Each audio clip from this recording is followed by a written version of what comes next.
Everybody's got these stupid barriers they put in their own head. You got to resist those goddamn things because they don't do you any good, and they certainly define the potential for your future in a negative way that's not self-serving and it's not even real.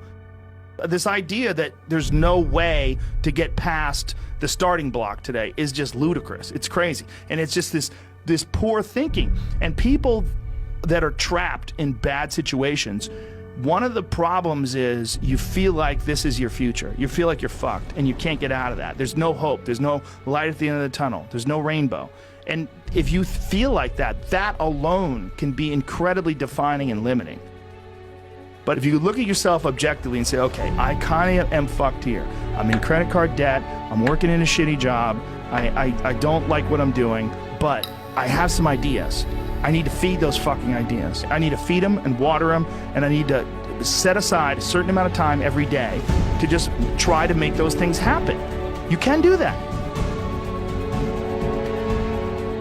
I think here's an important thing too. I think failure teaches you things that you don't learn from success. I think failure gives you an opportunity for self-examination. It also gives you a feeling that is very uncomfortable. And that very uncomfortable feeling helps you grow. And don't look at these failures as like proof that you suck. Look at them as opportunities for growth. Look at them as opportunities to be motivated to do better. If you look at someone who's doing really well, like say if you focus on like Kevin Hart or someone like that, some very famous and successful comedian, all you see is him now flying around private jets, wearing a new pair of sneakers every day, driving around in Bentleys.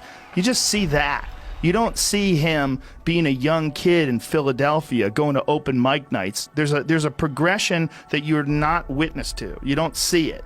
And that takes place in everything. It takes place in authors. It takes place in comedians and musicians.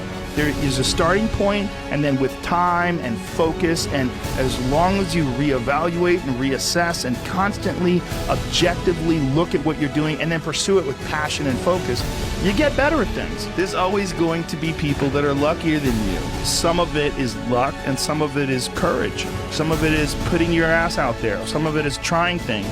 One of the things that I always like to tell people that I think you should do is do shit that's difficult. It's very important to struggle. We have been fed this line of horseshit that you're supposed to seek comfort, and I don't think you are.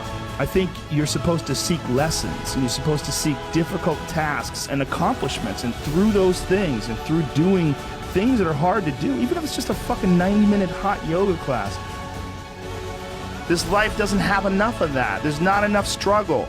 You don't get to know yourself without struggle. You don't get to know your boundaries unless you push them. You don't get to know who you are really unless you're tested.